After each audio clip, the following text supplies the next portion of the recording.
안녕하세요, 메슬로입니다. 최근 맨시티의 마테우스 누네스, 니코 라일리가 펩 아래서 성공적으로 풀백으로 포지션 변경에 성공하며 상승세에 크게 기여하고 있죠. 이처럼 포지션 변경으로 커리어의 반전을 일으킨 몇몇 선수들이 존재합니다. 그러나 반대로 실패 사례들도 있는데요. 오늘은 포지션 변경의 성공과 실패 사례를 알아보는 시간을 가져보도록 하겠습니다. 너무 유명한 케이스들보다는 비교적 주목도가 낮은 케이스를 위주로 다뤘다는 점 감안해 주시면 감사드리겠습니다. 가장 먼저 토트넘의 무사 덴벨레입니다. 토트넘에서 포지션 변경에 성공한 케이스가 누가 있냐고 하면 많은 이들이 대개 베일이나 모드리치를 꼽을 겁니다. 하지만 저는 덴자령 무사 덴벨레를 선정해봤는데요. 벨기에 무대에서 공격수로 두각을 나타낸 그는 네덜란드의 알크마르에 입성하며 빅리그의 교두보로 올라오는데 성공했습니다. 그리고 바날 감독과의 만남이 그의 커리어에 있어서 하나의 분기점이 되었는데요. 그의 지도 아래 가파른 성장세를 보이며 알크마르의 28년 만에 우승이라는 성과를 이뤄냈고, 특히 바날 감독의 부활이 유럽 내에서 큰 주목을 받게 되면서 자연스럽게 덴벨레에 대한 관심도도 높아졌습니다. 이후 부활에 성공한 바날 감독은 미넨으로 떠나게 되고, 덴벨레는 한 시즌간 더 머문 뒤 풀럼으로 이적하게 되는데요. 당시 마크 휴즈 감독은 그를 빠르고 강한 선수라고 소개하며 많은 옵션을 가져다줄 공격수라고 전했습니다. 하지만 풀럼에서의 활약은 기대 이하였죠. 유전 공격수이던 자모라의 공백을 메우지 못하면서 그는 많은 지탄을 받았습니다. 이러한 양상은 두 번째 시즌에도 지속됐고, 이를 지켜보던 새 감독 마틴 욜은 특단의 조치를 내리게 되는데요. 훈련 중 그의 탈압박 능력을 지켜본 그는 드리블 능력만큼은 최상위권이라고 판단했고, 중원에서 크게 빛을 볼 것이라고 생각해 그를 중미로 기용하기 시작했습니다. 그리고 이는 덴벨레의 커리어에서 신의 한 수로 작용했죠. 중원에서 무지막지한 탈압박 능력으로 볼을 지켜내며 어느덧 팀의 핵심 선수로 발돋움했습니다. 또한 덴벨레, 데니 머피 중원은 리그에서 최상위권 수준이란 평가를 받기도 했는데요. 당연히 빅클럽을 포함한 많은 구단들이 덴벨레에게 러브콜을 보냈습니다. 그의 선택은 풀럼과 같은 연고지인 토트넘이었죠. 그리고 덴벨레는 이곳에서 감독이 여러 차례 바뀌는 상황에서도 중원의 한자리를 굳건히 차지하며 꾸준한 실력을 과시했고, 토트넘의 중흥을 이끌었습니다. 덴벨레가 부진한 날 중원에서 볼이 전개가 되지 않을 정도로 그의 존재는 특별했는데요. 이후 토트넘의 스쿼드 구성 변화로 인해 2019년 겨울 이적 시장 개장과 함께 높은 연봉을 제시한 중국으로 무대를 옮기며 토트넘과 작별했습니다. 하지만 토트넘의 중원에 문제가 있을 때마다 그의 이름은 현재까지도 회자되고 있죠. 개인적으로 챔피언스리그 조별리그에서 레알의 라모스를 때려잡던 그의 모습은 아직까지 머릿속에 생생하게 남아있습니다. 또한 탈압박을 하겠다는 일념으로 스스로 압박 속으로 뛰어들어가 무쌍을 찍고 나오는 모습, 마치 조조의 군세를 돌파하던 조자룡 같은 면모는 앞으로도 잊혀지지 않을 것 같네요. 다음은 콘테 아래서 윙백으로 포지션을 변경해 대성공을 거둔 빅터 모지스의 사례입니다. 모지스의 포지션은 본래 윙어였습니다. 유망주 시절 위건에서 드리블 돌파 성공률 1위에 이름을 올리며 주목받았고, 이에 리빌딩 중이던 첼시의 눈에 띄어 2012년 여름 첼시로 향하게 되죠.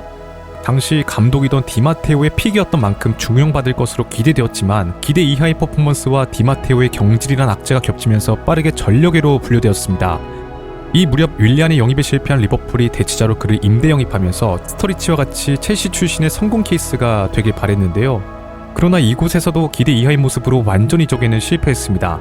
그리고 이를 시작으로 임대를 전전하면서 어느덧 모지스의 원래 소속팀이 첼시였었나 긴가민가한 상황에 이르게 되죠. 그런데 2016년 첼시의 콘테 감독이 부임하면서 그의 커리어의 변화가 찾아왔습니다. 콘테는 모지스를 쓸만한 자원으로 분류했습니다. 그리고 임대를 보내지 않고 스쿼드에 남겨두었는데요. 물론 콘테 역시 그를 적극 기용한 것은 아니었습니다. 시즌 초에 교체 자원으로만 활용했죠. 하지만 첼시의 부진과 모지스의 반등이 절묘하게 맞물렸습니다. 첼시는 연패 이후 3백으로 본격 전향을 했는데, 우측 윙백으로 나서게 된 모지스는 공수 양면을 오가며 활개했고, 이러한 활약은 계속되었습니다. 모지스의 강점인 직선적인 플레이, 빠른 스프린트, 수비 가담 능력이 이 윙백이라는 포지션에 매우 적합했던 것이었는데요. 화려한 볼 소유를 하지 않고 크로스 플레이에 집중할 수 있으니, 게다가 후방에선 또 아스필리쿠에타가 든든하게 지켜주고 있으니 모지스는 마음껏 자신의 공격적인 역량을 펼칠 수 있었습니다. 결과적으로 이 한 시즌간 과장을 보태 월드클래스급 퍼포먼스를 보여주면서 첼시의 리그 우승주역으로 올라서게 되죠. 하지만 콘테가 나간 뒤 첼시가 포백 시스템으로 전술이 바뀜에 따라 입지가 애매해져 버렸고, 이때부터 다시 하향세가 시작되었습니다. 러시아 무대에서 반등에 성공하는 듯 했지만 부상이 그의 발목을 붙잡았는데요. 2024년에 승격팀인 루턴타운에 합류하면서 프리미어리그 복귀에 성공했으나 한 경기 출전에 그친 데다가 팀이 강등되면서 작별을 택했습니다. 현재 무적 신분인 모지스는 커리어를 계속 이어나가겠다는 의지를 보이고 있다고 하는데, 과연 어느 팀이 그의 다음 행선지가 될 것인지 궁금하네요. 다음은 웨스트햄의 간판 공격수였던 미카엘 안토니오입니다. 망치 군단 공격 라인의 핵심이었던 선수였죠. 안토니오는 제이미 바리와 같은 늦가게 신화의 주인공입니다. 2015년 웨스트햄에 입단하기 전까지 하부리그를 전전했고 30살도 되기 전에 무려 9번이나 소속팀이 바뀌었었는데요. 이후 노팅엄에서의 활약에 힘입어 웨스트햄에 입단한 뒤 꾸준히 단단하게 성장해 나가며 훗날 웨스트햄 역사상 최다 득점자에 등극하기도 했습니다. 하지만 안토니오가 처음부터 스트라이커로 뛴 것은 아니었는데요. 웨스트햄에 입단했을 당시 감독이던 빌리치는 그의 피지컬과 속도를 측면에서 활용하려고 했습니다. 따라서 데뷔 시즌에는 윙어 혹은 사이드백으로 출전했는데 무려 8골 3도움을 기록하며 센세이셔널한 데뷔 시즌을 보냈고 2년 차에도 빼어난 득점력을 자랑하면서 어느덧 팀의 주축으로 자리 잡았습니다. 안토니오는 페이그리니가 지휘봉을 잡은 뒤에도 대부분 측면에서 경기를 소화했고 당시까지만 해도 득점력보다는 멀티성으로 주목을 받았습니다. 그러나 모예스 감독을 만나면서 그의 커리어에 큰 변화가 찾아오게 되는데요.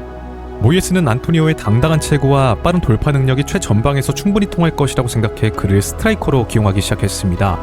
우선 모예스는 과거 빌리치의 후임으로 웨스트햄을 맡았던 당시에도 윙어였던 아르나우토비치를 최전방에 배치해 재미를 봤던 이력이 있습니다. 이러한 선례를 참고한 것인지 모예스는 안토니오를 주저없이 최전방에 배치했고 결과적으로 이는 대성공을 거두게 되죠. 그가 웨스트햄에서 기록한 대부분의 득점이 박스 안에서 기록한 것일 정도로 모예스 아래서 결정력이 크게 향상된 모습을 보여주었습니다. 이 안토니오는 프리미어리그에서 상대하기 까다로운 공격수란 평가를 받기도 했는데요.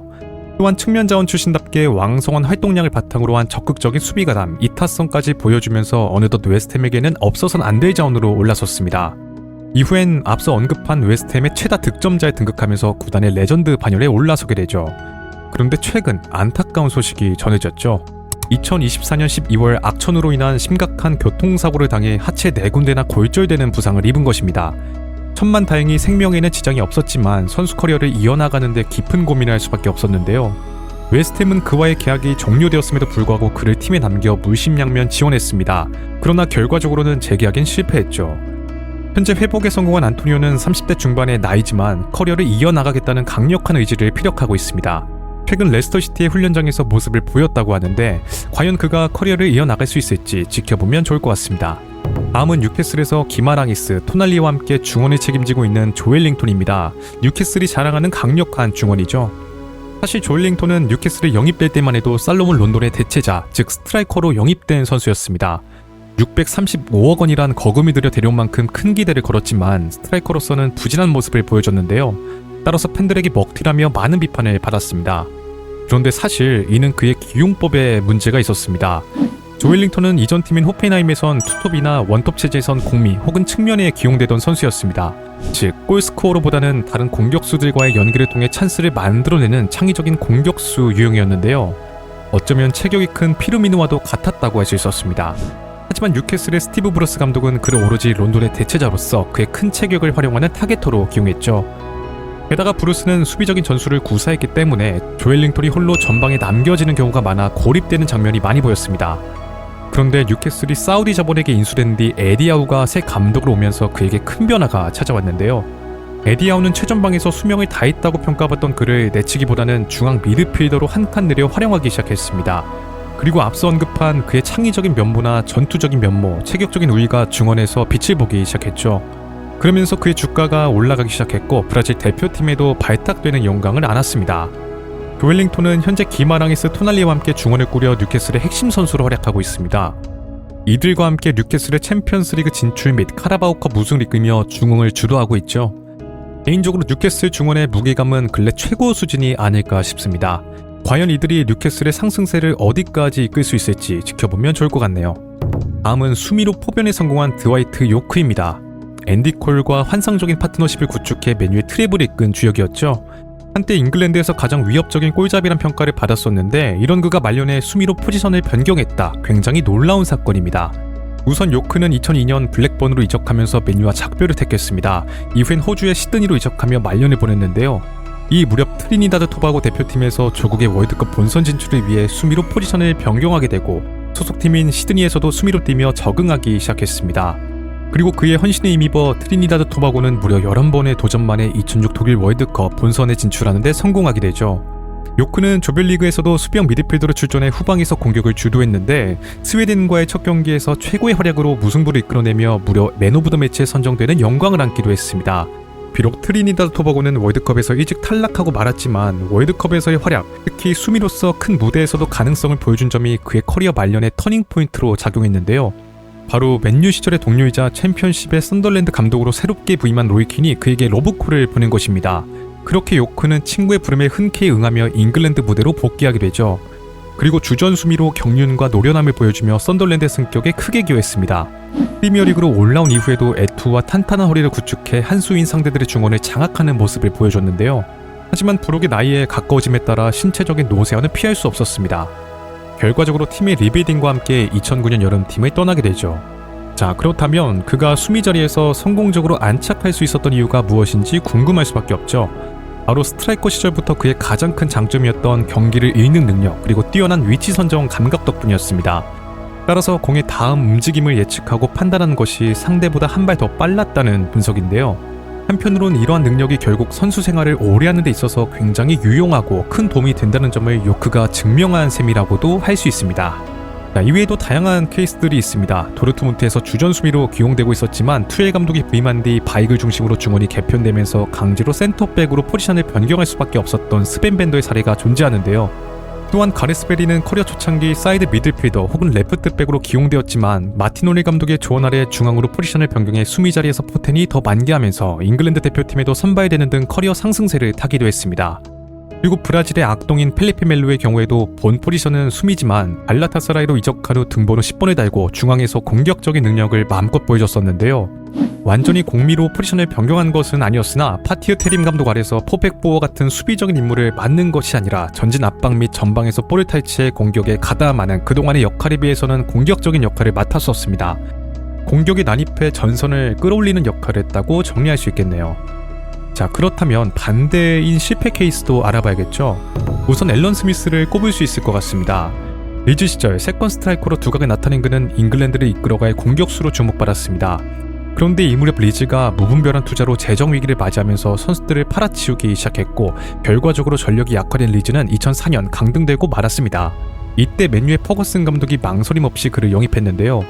맨유에서의 초반만 해도 스미스는 주로 공격수로 나오며 서서히 안착하는 모습을 보였습니다. 그러나 이 당시 맨유에는 반 니스텔로이라는 당대 최고의 스트라이커가 존재했고 신성 루니의 루이 사하까지 스미스가 비집고 들어갈 틈이 전혀 보이지 않았는데요. 이에 퍼거슨 감독은 한 가지 묘수를 생각하게 되는데 바로 로이킨의 후계자로 그를 키우기로 결정한 것입니다. 공에 대한 집념 그리고 투지 넘치는 플레이가 로이킨과 유사하다고 생각한 것이죠. 하지만 이는 결국 실패로 끝나고 말았습니다. 우선 투지는 넘쳤지만 공격수 출신이었기 때문에 수비력이 모자라 위험한 태클들로 카드를 수집하는 경향이 짙었습니다. 설상가상으로 다리가 부러지는 증상을 당하면서 오랜 기간 재활에 전념해야 했는데요. 결과적으로 그의 보직 변경은 실패로 끝나고 말았습니다. 또한 부상으로 이탈해 있는 기간 새로운 공격수들과 미드필더들이 수급되면서 맨유 내에서 그 입지는 애매해지고 말았죠. 그렇게 전력외로 분류되어 2007년 여름 뉴캐슬로 이적했습니다. 그리고 맨유에는 또 다른 실패 케이스가 있는데요. 바로 안데르송입니다. 앨런 스미스가 뉴캐슬로 떠난 비슷한 시기에 맨유에는 브라질 최고의 유망주로 꼽히는 안데르송이 영입되었습니다. 공격적인 재능과 뛰어난 전진 패스 능력으로 그는 단숨에 스콜스의 후계자로 꼽히기 시작했는데요. 2008년엔 골든보이를 수상하면서 주가를 높였습니다. 하지만 결과적으로 그는 맨유에서 대실패를 거두게 되죠. 원래 안데르송은 공격수 바로 아래 위치한 공미 자리가 부합한 선수였습니다. 하지만 당시 맨유는 4-4-2 기반의 전술을 구사하고 있었고 안데르송은 강제적으로 중미로 포지션이 변경될 수밖에 없었는데요. 사실 안데르송은 포르투 시절 4-3-3의 꼭지점에서 빛을 본 선수였습니다. 로페스 포스티가 콰레스마 아래서 이들에게 좋은 패스를 뿌려주고 드리블로 공격적인 전진까지 하는 선수였죠. 그런데 퍼거슨 감독은 그의 재능을 스콜스의 대체자로 키우는데 활용하고자 했습니다. 안타깝게도 스콜스가 나이가 들어도 폼이 떨어지지 않아 안데르송이 선발 기용되는 빈도가 적을 수밖에 없었고 이는 자연스럽게 그의 성장을 저해했는데요.